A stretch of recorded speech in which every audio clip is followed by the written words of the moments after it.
The silence in the house was thick, heavier than the humid summer air. It was the kind of silence that screamed unspoken words, a silence I've become intimately familiar with these past few months. I stare at the ceiling fan. Its rhythmic were a counterpoint to the chaotic thoughts swirling in my head.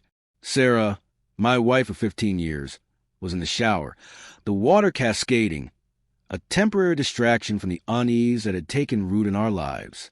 It hadn't always been like this.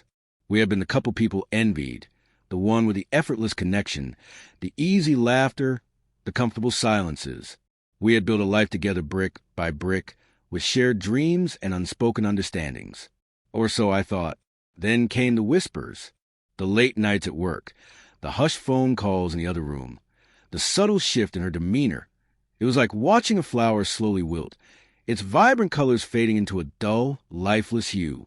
I'd found the texts, of course, the explicit ones, the ones that made my blood run cold and my heart feel like a shattered vase. I read them over and over, each word a fresh stab wound.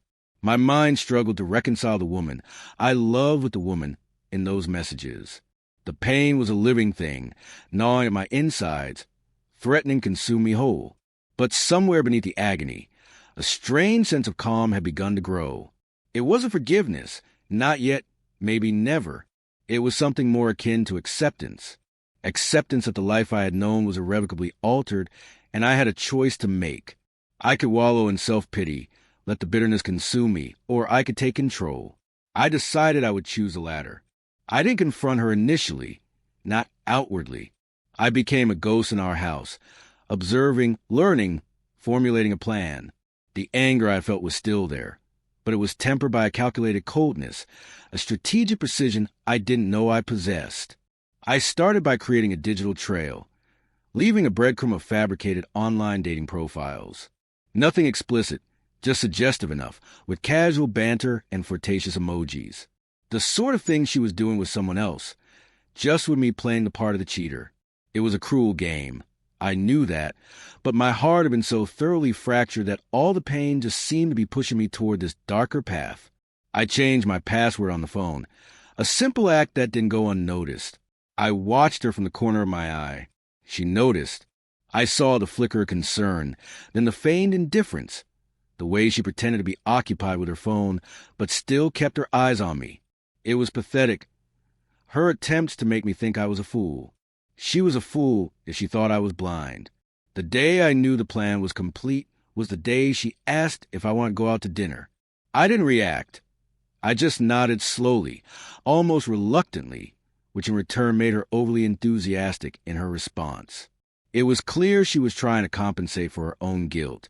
We chose a restaurant, one of our usual date night spots. It felt bizarre to be there, our laughter and happiness replaced by a tension so thick you could cut it with a knife. I watched her eat. I watched her pretend that everything was okay. She touched my hand, a meaningless gesture, a habit she was following without real feeling. "You seem distant," she said, her voice a carefully practiced melody of concern. I just shrugged, just tired. After dinner, as we drove home, I pulled into a gas station. "I need to grab a drink," I said. "Want anything?" She shook her head. While I was inside, I discreetly sent a text message from my phone. It was to a number that wasn't in her contacts, a number she wouldn't recognize. I crafted the text carefully. "Tonight at 10, your place," and hit send. I felt a strange sense of calm, a quiet satisfaction, as if a piece of the puzzle had finally fallen into place. Back in the car, the air was thick with that unspoken tension. I reached over and placed my hand over hers, just like she had done at dinner. She looked at me, her eyes questioning, and I smiled, a shallow, meaningless smile that didn't reach my eyes. As we got home, the silence returned and amplified.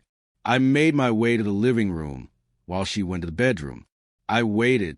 I knew what was coming. I held my breath. It wasn't long before I heard her frantic steps as she rushed into the living room. She was holding my phone, her face pale, her eyes wide with a mixture of shock and horror.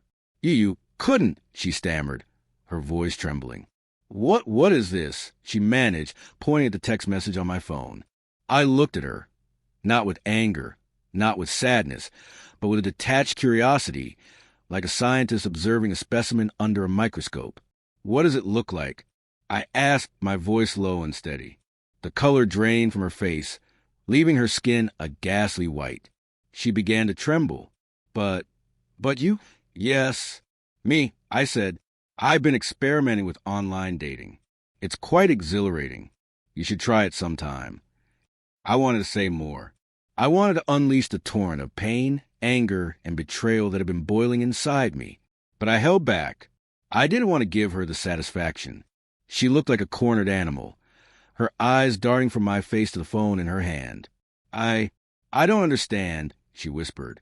"I think you do," I said. I stood up and walked over to her, taking the phone gently from her hand. My touch was devoid of feeling. "It's not that complicated. You cheated. I played along. I turned your game back on you." She tried to protest, to stammer out some weak denial, but the words died in her throat. The tears began to fall, silent at first, then with increasing ferocity. I watched her cry, the woman I had loved, the woman who betrayed me. It was a pathetic sight, but I didn't feel pity.